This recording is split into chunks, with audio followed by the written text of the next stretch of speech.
Welcome back to another video, everyone. Apparently it's June already, so it's time to talk about all the games that I played in May. As always, you can let me know down below which games you played this month, or last month now. The big thing for me was Elden Ring Nightreign. Now I know that this only just came out 2 or 3 days ago, but I've already put a lot of time into this. I first tried this out solo on stream, which by the way, if you don't follow me on Twitch or my second channel, both of the links are down below. I have streamed the game over there. Yeah, I tried it solo and I did not enjoy it.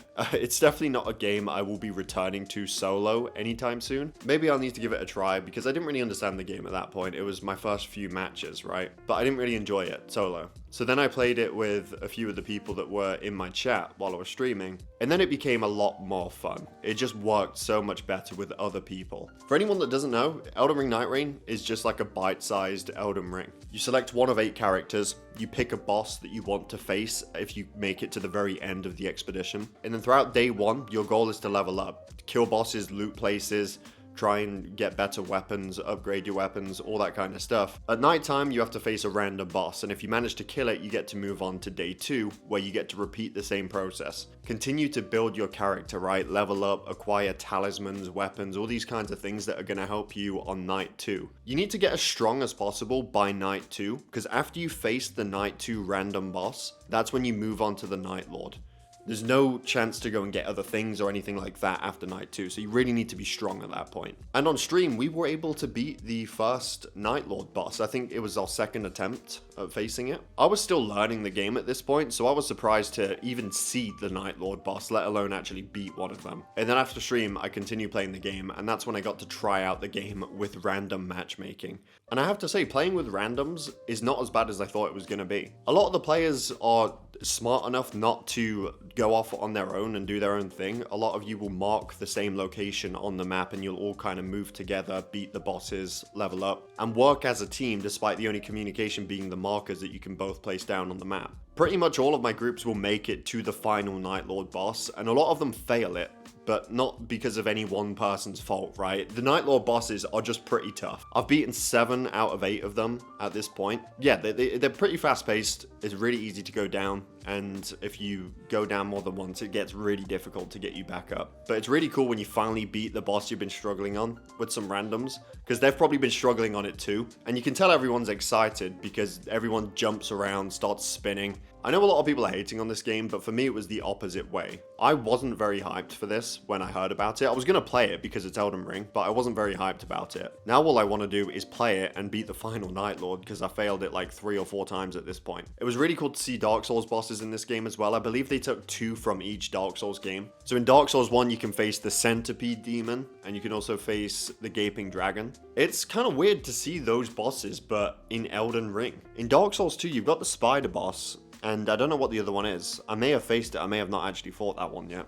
And in Dark Souls 3, you've got the Dancer, and you've got the Nameless King. Really cool to see those guys make it into this game, and I hope when they make DLC, they include more Dark Souls bosses. Nameless King even has 2 phases, just like in the original game. You beat him on his dragon, and then he gets back up with the full health bar. I'm going to be platinuming this game throughout June, so this might be one of the only things I played this month, I'm not sure yet. But I did already manage to get one of the most difficult trophies in the game. There's a trophy where you need to beat 3 different Night Lord bosses in a row. And they have to be different, so you can't just face the first boss 3 times and hopefully get 3 wins in a row. You have to face 3 different bosses. So after like 5 attempts of failing the Equilibrious Beast on stream, we ended up going back in there and killing it, and it was very close because one of my teammates went down at the end. My ultimate came up at the very end, so I just used it and it pretty much finished him off and we got the victory. We were pre-made with 2 people and then we had a 3rd random in each one of these. So we went up against the next boss. We managed to get him all the way down to the last smidge of health,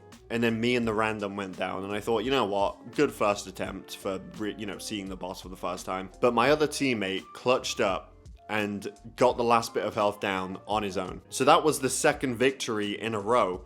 And at that point, I was just like, why don't we do the first boss again? Because if we're going to have any chance of getting a third win in a row, it will be on the first boss because it's like the easiest one of them all. And we were right. We went back to the first boss, destroyed it, and got the third win in a row. Point is, right, I've spoken about this for long enough now. This game is really good. I genuinely enjoy it. I definitely think it is worth it if you're playing with 3 people, even if they're all random. Whether they're your friends in voice chat, or you know them but you're not in voice chat, or maybe you're just playing with complete random people in matchmaking.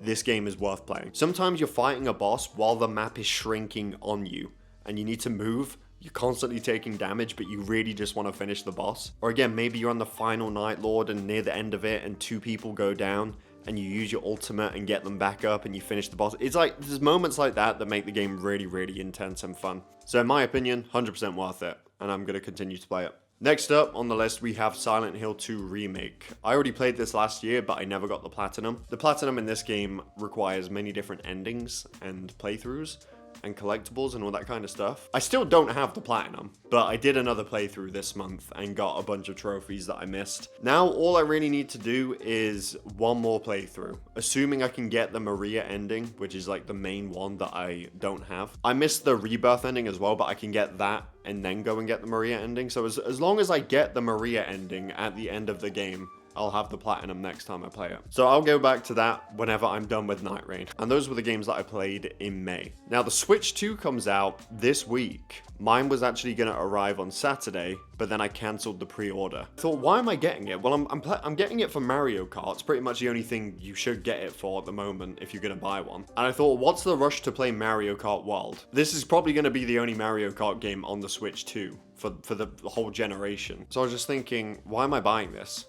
If the only thing I want to play is Mario Kart, but I'm not even that hyped to play Mario Kart, and I'm probably going to be playing Elden Ring. So I just cancelled the pre-order. I do still want to get a Switch 2 at some point in the future, like in a few months, but when there's a game that I'm really, really excited to actually play. But yeah, that being said, thank you for watching. I hope you all enjoyed. As always, let me know down below which games you played this month. Definitely subscribe if you're new here, and I will see you all in my next video.